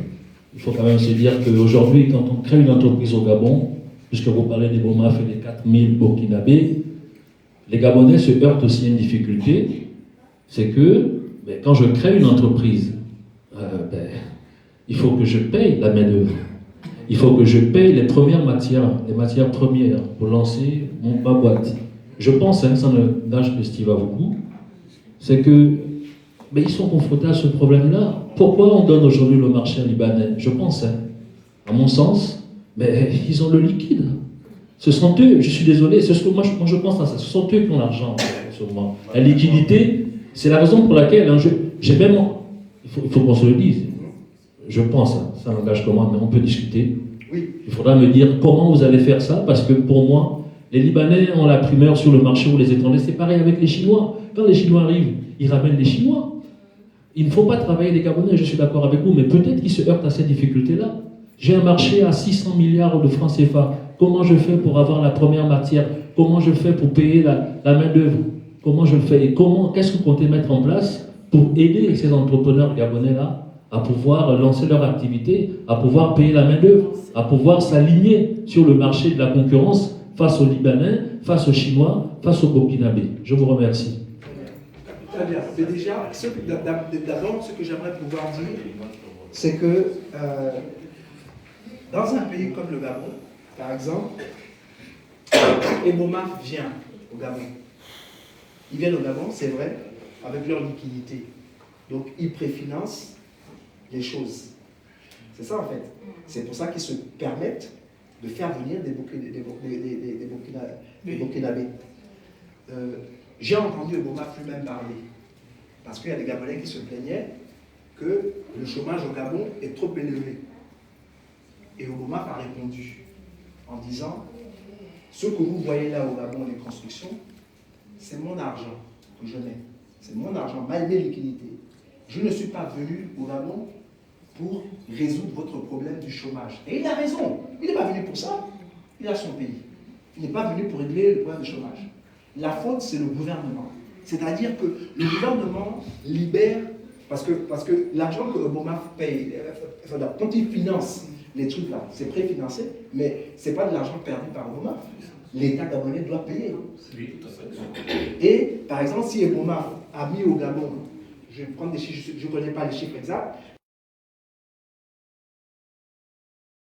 c'est que le Gabon probablement devront leur donner peut-être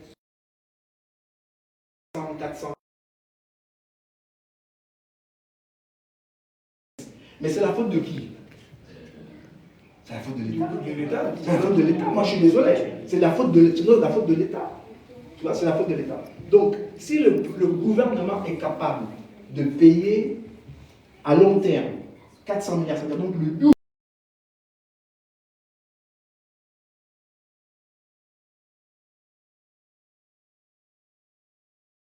de bonne manière et impose à Eboma qu'on vous donne un contrat de 200 milliards.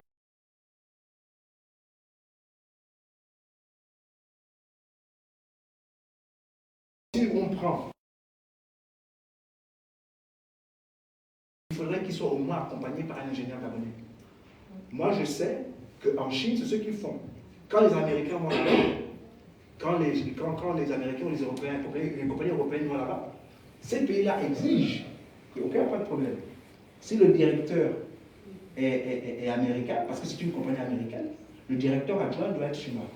Ce que la Chine demande. Sinon, vous ne venez pas ici. Vous voyez ce que je veux dire? C'est-à-dire que vous pouvez amener de la main-d'œuvre, mais si vous avez un ouvrier chinois, il faudrait aussi qu'il y ait un autre ouvrier, américain.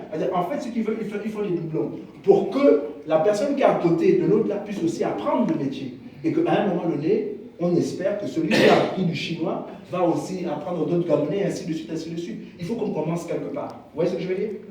Mais ça, c'est la responsabilité des États. Je suis désolé. C'est-à-dire qu'il faut une volonté politique. Il faut que les gens qui nous gouvernent comprennent qu'ils sont là pour servir un peuple et se battre aussi pour le bien-être du peuple. Mais maintenant, la raison pour laquelle on permet à ces multinationales de faire ce qu'ils veulent, c'est parce qu'il y a des pots de vin. C'est ça le problème. Le grain égale les pots de vin. Je vous donne un contrat de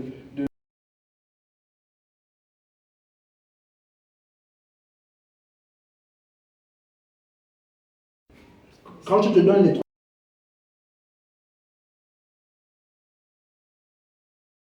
je fais ce que je veux parce que c'est que tu es voyou. que dans ton propre pays, tu traites ton propre pays, tu prends l'argent de ton Français, c'est du vol. Vous voyez ce que je veux dire? Oui. Et donc, il faut qu'on en arrête avec ça. Au Gabon, on joue avec l'argent. Et comme a dit mon directeur de campagne, le FMI arrive. Et ça, c'est une certitude. Il est fort possible que notre pays soit sous tutelle. Est-ce que vous le savez? Parce que le Gabon a mal géré son argent. Le Gabon a mal géré son argent, c'est-à-dire que le Gabon a tellement d'argent et c'est tellement mal géré, et que le Gabon est dans le monde, que le FMI et les institutions internationales sont en train de dire que ce qui se passe au Gabon, on risque d'avoir un sérieux problème. Et donc, ils vont commencer à serrer la ceinture. Mais le problème, c'est qu'en serrant la ceinture, c'est le peuple gabonais encore une fois qui va souffrir. C'est pour ça que je n'ai pas peur d'aller à l'Assemblée nationale. Parce que je sais que les verrous vont sauter. Pourquoi ils vont sauter? Parce que c'est naturel. Il faut donner plus de souveraineté aux Gabonais. C'est-à-dire que les Gabonais doivent s'impliquer plus dans le processus, comment dire ça, électoral. Et il doit s'impliquer plus dans la politique de son pays. Et aujourd'hui, on décide trop de choses sans les Gabonais. Tout ce qui est fait pour nous, sans nous, sera fait contre toujours nous. contre nous. Il faut que les Gabonais se réapproprient leur pays. Et s'ils ne se réapproprient leur pays, les gens vont décider pour nous, et ce qu'ils vont décider pour nous ne sera jamais bon pour nous. Et ça commence par le vote de la rupture ce samedi 27. Merci. Alors, donc, c'est juste pour dire qu'on va prendre les 3 dernières questions, hein, parce qu'on va bientôt libérer la salle. Il faut quand même qu'on va continuer les discussions voilà, en prenant une petite collation. Néanmoins, je voulais revenir 2 minutes sur la question, rapidement, pour compléter celle de Franck, pour dire que Ebouma, effectivement, les Libanais, ils viennent avec des financements, mais ce ne sont pas des financements ex nihilo. Ce sont des financements qui sont, voilà, qu'eux-mêmes ils ont eu à aller prendre auprès des banques, de manière générale. Mais le cas des Libanais, on sait très bien comment ils font. Ah, les Libanais, c'est quelqu'un qui détourne à gauche et qui remet à droite, et puis bon, enfin bref. Donc on sait comment ça se passe. Voilà, donc pour ça, la vérité, c'est que les Gabonais, en termes de financement, c'est simple. Hein. On crée une banque, il y a une banque qui a été créée, mais bon, qui ne finance pas grand monde, de ce que j'ai compris.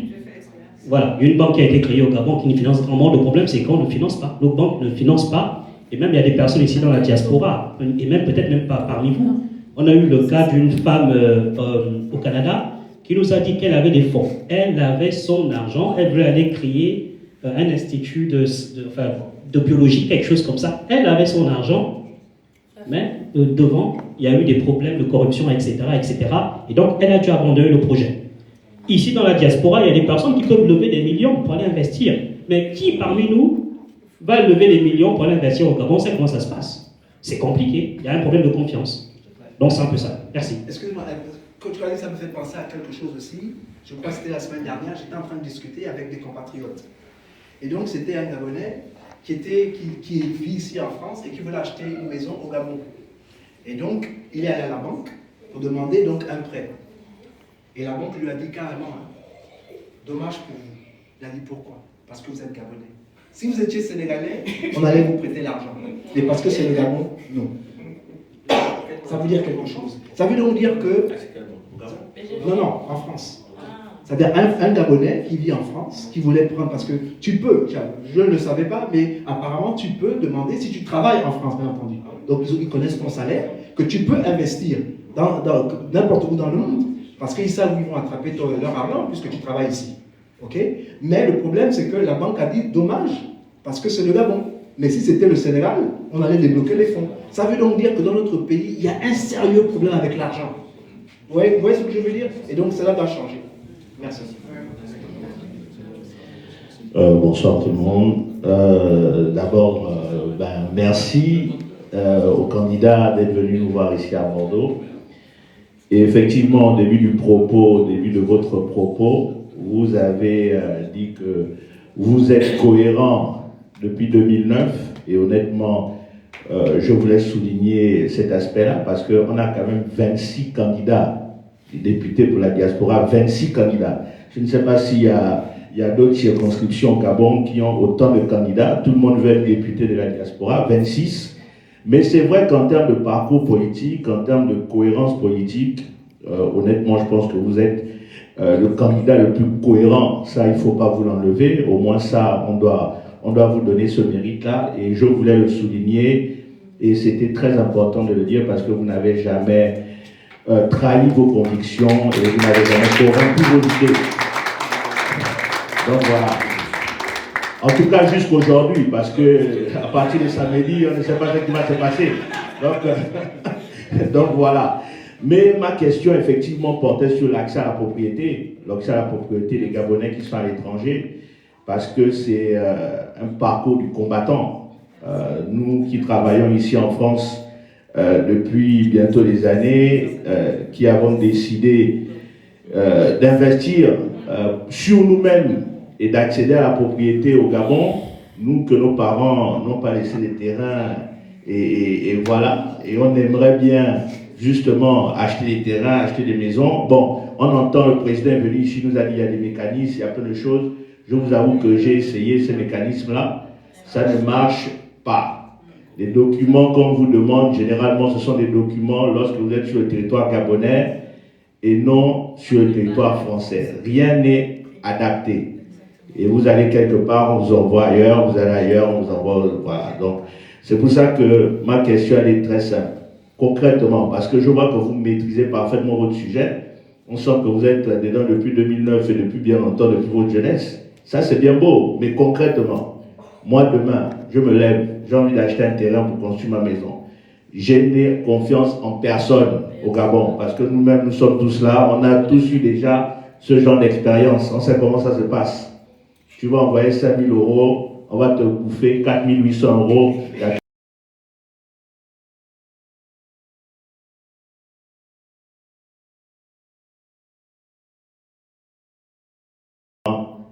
À partir de, je pense, dans 3 semaines, puisqu'il y a 2 tours, en tout cas si vous remportez au premier tour, mais dans 3 semaines, qu'est-ce que vous allez faire pour moi qui souhaite commencer à construire la maison avec le peu d'économie?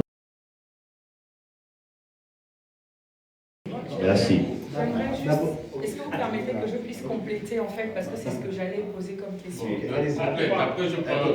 On va prendre les 3 questions et puis on va y aller. Parce que vraiment, on est Ah, c'est vrai. On prend d'abord le candidat. Je vais être rapide. Je reviens effectivement sur ce que David disait par rapport voilà, au fait de projet immobilier en fait au Gabon. C'est complètement difficile aujourd'hui dans le sens où en fait le président avait mis en place un Gabonais, un terrain. Mais vraiment pour accéder à ces terrains-là, c'est extrêmement difficile. Même moi, j'ai entamé des démarches en fait, mais voilà, rien n'a donné. Et même j'ai réussi à trouver, on va dire, une entreprise gabonaise, je ne sais pas si vous connaissez Trianon Homes, mais les prix des maisons, c'est...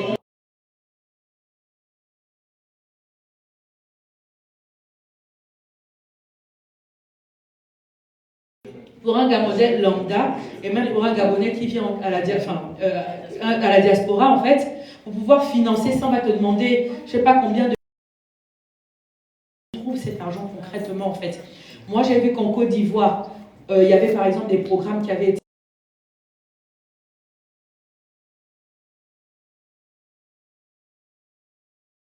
Et concrètement, aujourd'hui, nous qui voudrions rentrer dans quelques années, qu'est-ce qu'il y aura pour nous? Quels sont les programmes qui pourront être mis en place pour nous aider à préfinancer, à financer en fait justement notre retour au pays? Alors, excusez-moi, vraiment, il nous reste à peine 10 minutes. Non,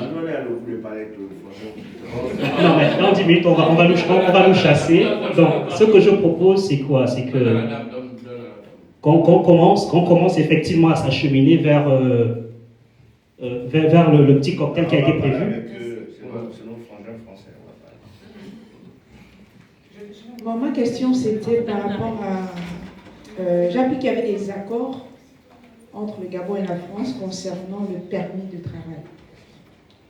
Et je me rends compte qu'ici, maintenant, tout a complètement changé. Lorsque tu trouves un travail, il faut forcément que tu aies un permis pour pouvoir travailler. Est-ce que vous allez revoir encore tous ces accords-là parce qu'on ne comprend plus rien? L'Algérie a toujours gardé ce même permis, mais nous, Gabonais, non, pas du tout. Oui, ce traité-là existe, mais ce traité-là existe pour les étudiants. C'est-à-dire qu'un étudiant gabonais, automatiquement, a le droit de travailler ici en France. Et un étudiant gabonais qui travaille ici en France et qui, par exemple, pour X ou Y raison, perd son boulot, il a droit au chômage ici en France. Il n'y a pas beaucoup d'Africains qui ont la possibilité de faire ça. Mais nous, les Gabonais, on a la possibilité de le faire. Mais beaucoup de Gabonais ne le savent pas. Okay? Donc, il y a aussi, il faut que l'on... c'est pour ça que dans mon programme, je veux avoir un guichet. C'est-à-dire un guichet et un endroit où les Gabonais peuvent aller et avoir des informations. Parce qu'on a un sérieux problème d'intégration. Beaucoup de Gabonais vont dans des pays étrangers et ils ne savent pas les démarches de ce pays. Et je pense que c'est aussi la responsabilité de l'État de mettre ces informations-là à la disposition des Gabonais. Par exemple, quand on vient ici, au bout de 2 mois, je crois, il faut transformer ton visa en titre de séjour. Si tu ne le fais pas, tu perds ton visa et tu perds ton statut. Donc vraiment, il faut que l'on se batte. Bon, alors pour l'acquisition, c'est l'acquisition de logement. Le logement. Voilà, c'est la dernière question et on va y aller. Ok, donc pour l'acquisition de logement, comme j'ai dit, j'ai donné l'exemple tout à l'heure qu'il y a un Gabonais qui voulait acheter une maison avec des fonds français. Et la France lui a dit, si c'était le Sénégal, pas de problème, mais parce que c'est le Gabon. Ça veut donc dire qu'au Gabon, on a un sérieux problème avec l'argent. C'est-à-dire qu'on ne nous fait plus confiance avec l'argent. Donc, moi, en tant que député, puisque vous me posez la question, c'est de faire des audits. C'est-à-dire qu'on a dit qu'on allait faire un certain nombre de choses pour les Gabonais. Pourquoi ces choses-là ne fonctionnent pas? Donc, les personnes qui sont responsables de ce service-là devront s'expliquer pour moi devant l'Assemblée nationale. Et ce que je veux aussi créer une chaîne parlementaire où les Gabonais ont la possibilité de voir leurs députés, c'est-à-dire débattre. Et donc, ça leur permettra de voir quels sont les députés qui sont pour le peuple et qui votent les choses pour le peuple et ceux qui ne votent pas pour le peuple. Vous voyez ce que je veux dire? Pourquoi je n'ai pas l'autorisation? Ils vont refuser. Mais je vais me battre pour cela. C'est-à-dire que je vous ai dit que je suis le député de la rupture. Donc, c'est-à-dire que je vais me battre pour cela. Et comme je vous le dis, le Gabon va être bientôt sur tutelle. C'est-à-dire qu'il y aura une pression internationale parce que le Gabon a mal géré ses fonds. Merci. Député Oyer.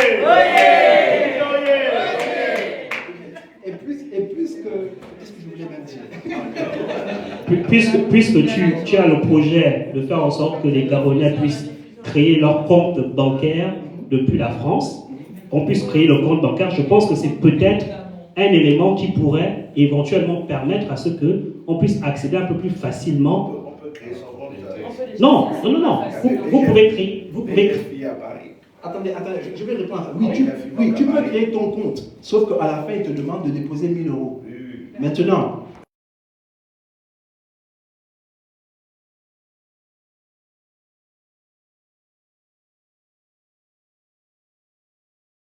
mais ce que je voulais dire pour la comme je disais, le Gabon vise à sur tutelle. Ce qui veut donc dire que la tutelle internationale va commencer à serrer. Et donc, le gouvernement devra faire des concessions. Je vais en profiter pour leur dire, écoutez, déjà, on vous accule à l'international. Vous voulez ici aussi que dans la maison du peuple, on vous accule. Et puis moi, je compte aussi sur le peuple. C'est-à-dire qu'aujourd'hui, et je ne dis pas que ce que je veux, c'est que les Gabonais fassent comme les jeunes qui ont fait au Népal. C'est pas ce que je suis en train. Il ne faut pas dire que voilà, j'obtiens la vie que la jeunesse va se lever et puis renverser. C'est pas ce que je dis. Mais ce que je dis, c'est qu'il faut que nos gouvernements ou le gouvernement commence à craindre le Gabonais. Parce qu'en ce moment, nous sommes trop dociles. Vous voyez ce que je veux dire? Oui. Parce que le Gabon, c'est aussi notre pays. C'est aussi notre pays. Et donc, il n'est pas normal que l'on nous marginalise, qu'on nous piétine, que l'on nous chosifie. Comme dirait un autre compatriote de l'époque, Kamonyondo, qu'on nous zombifie. C'est pas normal. C'est-à-dire que je pense qu'il faut qu'on ait un sursaut patriotique et que, ensemble, parce que si vous le faites seul, on va vous broyer, ça c'est sûr. On va vous broyer. Mais ensemble, on peut être une force. Oui. Parce qu'il n'y a rien qui peut arrêter un peuple souverain. Je suis désolé, hein. Aux États-Unis, il y a eu aussi beaucoup de problèmes. Beaucoup de problèmes. On connaît tous l'histoire, les Noirs américains ont souffert. Il y a eu les Malcolm X, ils se sont levés. Et je suis désolé, les Noirs américains ne représentent que 15% de la population américaine. Donc ils sont en minorité. Mais malgré ça, ils ont dit que l'échelle là que vous avez là, on ne veut plus. Vous pouvez monter. chaînes sont tombées. Donc, à un moment donné, il faut que les Gabonais disent attention, c'est notre pays, c'est notre argent, c'est notre pétrole, c'est notre bois, etc. On ne peut pas continuer à vivre comme vous nous forcez de vivre. Que ce qu'on demande à l'État, c'est de prendre ses responsabilités. Moi, en tant que député, je me battrai pour vous. Mais je vous dis la vérité, hein. Si vous m'abandonnez, on va me broyer. On va me broyer, parce que je suis tout seul. Mais si vous êtes là, je pourrais dire, écoutez, avant de me faire du mal, là, de me broyer là, à Bordeaux, il y a des gens qui m'ont dit de faire ça. À Rennes, aux États-Unis, en Chine, en Corée, voilà, il y a des Gabonais qui m'ont donné de faire ça. Et en plus, il y a des Gabonais même au Gabon qui veulent ça. Donc avant de me broyer, réfléchissez. Mais maintenant, si je leur dis ça, et puis que je demande aux gens, derrière moi, il n'y a personne, ils vont dire que regarde, Jordan est en train de parler, les Gabonais même ne sont pas derrière lui. Et ils vont me broyer. Et donc c'est ça. Si réellement on veut que les choses changent, il faut que le peuple aussi s'exprime et dise ce qu'il propose, c'est bon pour nous. Et donc, nous voulons et nous demandons que le gouvernement nous traite d'une meilleure manière. Si on ne le fait pas, on ne s'en sortira pas. Nos enfants auront le même discours. Il y aura encore un autre petit Franck Jordan qui va venir devant des petits vous pour dire la même chose que je suis en train de dire. Mais il faut que les choses changent. Il faut la rupture. Et la rupture ne se fait pas seule. Elle se fait avec des hommes et des femmes qui sont courageux et qui défient ce qui est établi. Très bien. Est-ce qu'il y aura des programmes immobiliers qui pourront être proposés à ce moment-là pour... Mais il y a déjà des programmes immobiliers au Gabon. Oui, pour la diaspora. Oui, il y a déjà des programmes immobiliers. Ça ne fonctionne pas. Pourquoi? Parce qu'il n'y a pas une volonté politique. Et donc, on devrait forcer le gouvernement c'est-à-dire à faire ce qui est juste, à appliquer la loi. Parce qu'il y a des systèmes. Madame Jordan, vous pouvez parler. Moi, par exemple, j'ai acheté une maison à la CDC. Et il me prélevait depuis mon compte à Bordeaux. Sauf que l'argent a été détourné. Le projet voilà, et là, je suis en train de le faire rembourser. Et je ne suis pas la seule. Donc, il y a des programmes qui existent. Là, au niveau de la SNI, moi, j'ai beaucoup de Gabonais qui ont acheté à la SNI qui sont prélevés ici, via la BNP. Mais le problème, c'est que parfois, beaucoup de personnes ne sont pas au courant. Et au niveau de la CDC, c'était des maisons clés en main, prêtes à décorer. C'était 25 millions, 3 chambres.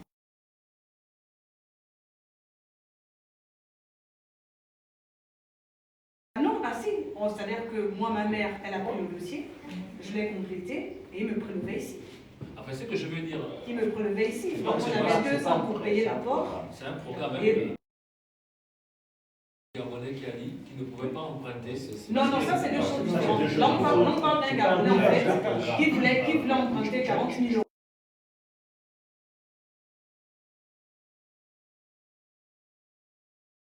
De risque, on ne va pas vous prêter. Mais là,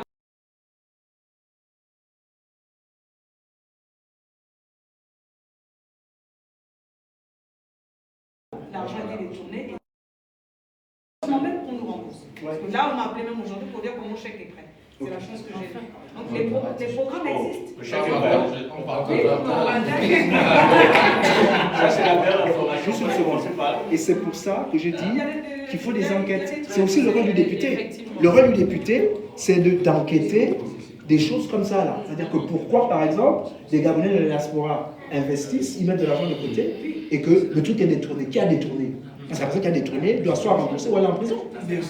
Et le problème au Gabon, c'est qu'il y a beaucoup de crimes de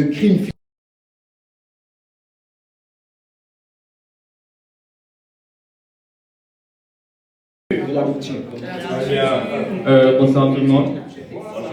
Moi, j'aimerais savoir, une fois élu, quelles sont les lois principales que vous allez proposer à l'Assemblée nationale? Première, merci.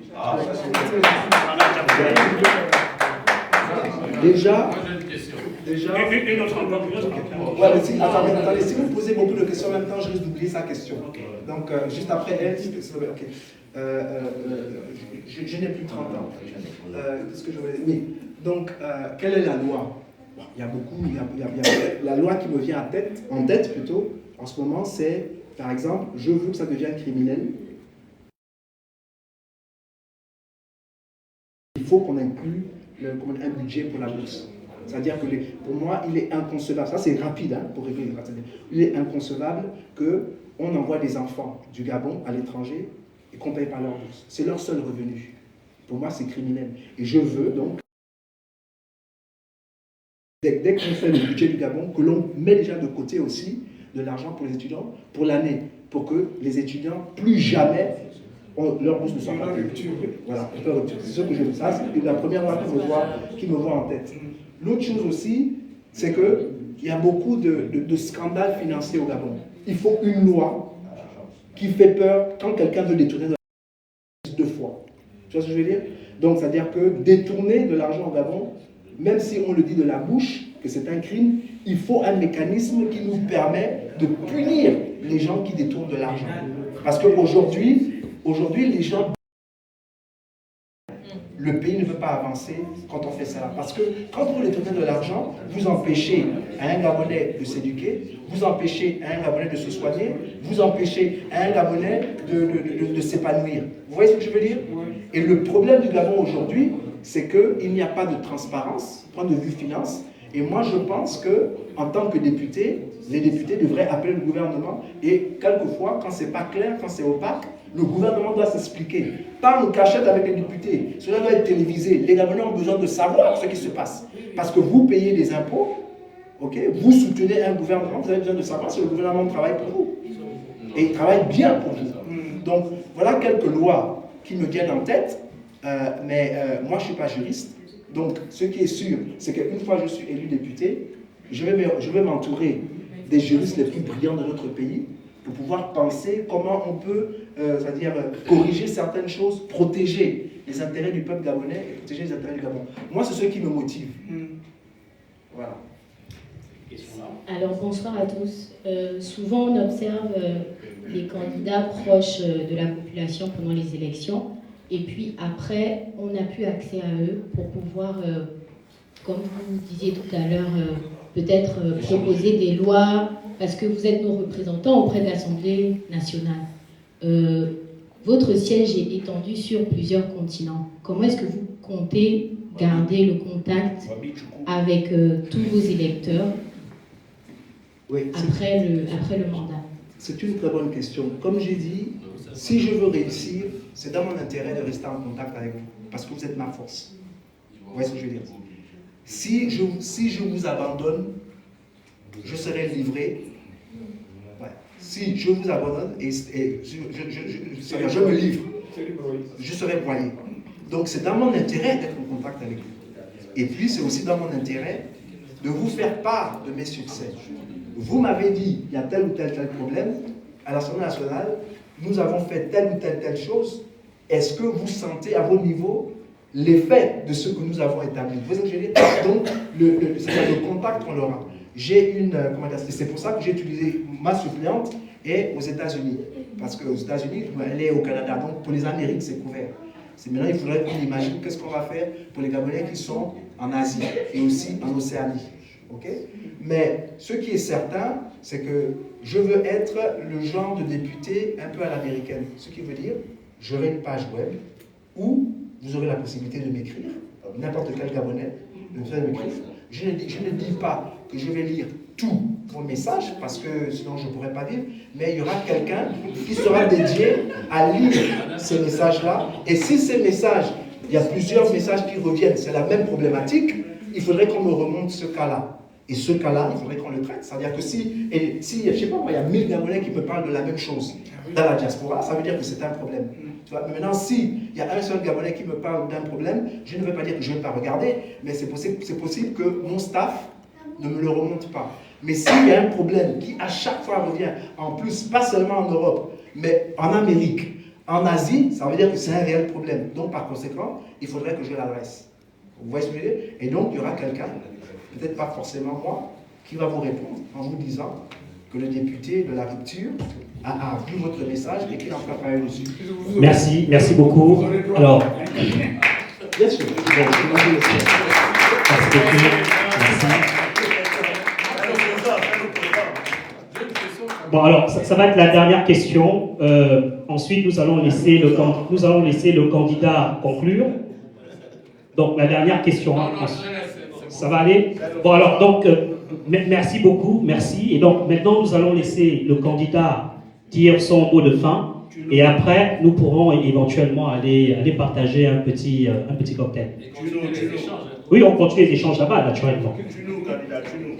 Mais écoutez, merci beaucoup de m'avoir écouté. Merci beaucoup pour vos questions. Mais ce qui est important, c'est que notre pays en ce moment est à la croisée des chemins. La raison pour laquelle j'ai choisi d'être le candidat de la rupture, elle est simple. Elle est très très très simple. C'est parce que j'ai peur quand je vois qu'on veut forcer les Gabonais à penser tous de la même manière. On ne peut pas être tous udébistes. Les udébistes ont le droit d'exister. Je dirais même que les PDGistes ont le droit d'exister. C'est notre choix qui détermine s'ils vont influencer notre vie ou pas. C'est vous, les Gabonais, qui détermine si le PDG a le pouvoir ou pas. Et donc, le peuple gabonais doit donner le pouvoir à celui qui sert ses intérêts. Ceux qui servent à l'intérêt, retirez-les leur pouvoir. Comment? En ne votant pas pour eux. Ce que je peux vous dire aujourd'hui, c'est que si vous votez le candidat de l'UDB, vous votez pour la continuité. C'est-à-dire que ce qu'on expérimente maintenant, c'est ce qui va continuer. Maintenant, si vous décidez de voter la rupture, au moins, il y aura une bagarre, il y aura une bataille. Et quand vous avez deux entités qui se battent, il y a un gagnant et il y a un perdant. Mais la vérité, c'est quoi? C'est que moi, je me base sur la vérité et je me base sur mon peuple. C'est-à-dire que ma force, c'est vous. Ma force, c'est les Gabonais.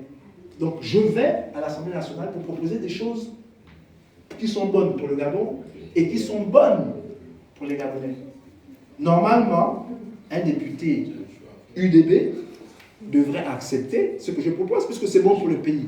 Par exemple, si je décide que la loi des finances, on doit inclure la bourse, je suis désolé, quand le gouvernement paye la bourse, les enfants des UBDistes vont en bénéficier, les enfants de l'UPG vont en bénéficier, les enfants du PDG vont en bénéficier, c'est le Gabon qui va en bénéficier. Donc voilà pourquoi moi je veux aller à l'Assemblée nationale, pas pour défendre des idéaux qui me sont proches, qu'à moi, mais plutôt ce qui est bénéfique pour le pays et pour la nation et pour le peuple gabonais. Maintenant, si ceux qui sont en face refusent, il faudra que l'on prenne nos responsabilités. Comme j'ai dit, je viendrai vers vous pour vous dire, j'ai proposé ceci pour le bien, pour notre bien commun. Le président de la République a dit non. Et puis après, on va voir. On va voir si on doit se comporter comme les Népalais, donc les gens du Népal, ou on va voir si on continue à se battre. Mais ce qui est sûr, c'est que moi, je m'en vais parce que je veux protéger l'intérêt de mon pays et l'intérêt du peuple gabonais. Et toute ma vie, c'est ce que je l'ai fait. Depuis 2009, je n'ai pas changé. Ok? Je n'ai pas changé. Et pour ceux qui pensent que peut-être après le 27, peut-être que je vais changer, non, je ne changerai pas. En fait, j'aime cette posture de, comment dire ça? Un homme libre, trop libre. Non seulement d'être un homme libre, mais d'être un homme qui, quand il pense oui, il dit oui. Je ne veux pas être un homme qui pense oui, et parce que, à cause du kunabélisme, il dit non. Je ne suis pas ce genre d'homme-là. Donc voilà, il faut que ça soit clair. Ok, Très bien.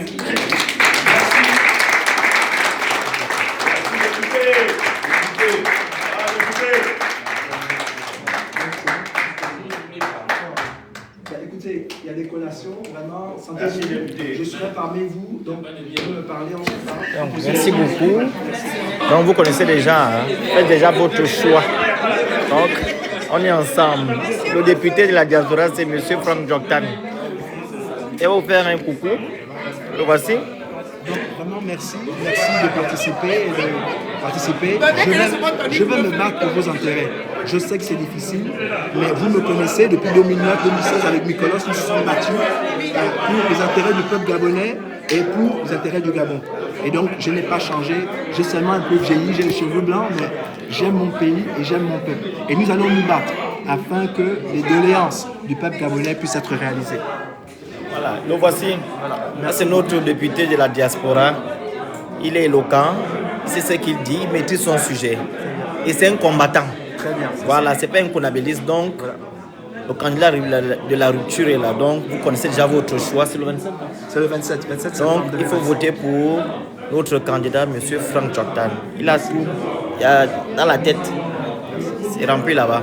Merci beaucoup. Voilà, merci. Hein, on est ensemble.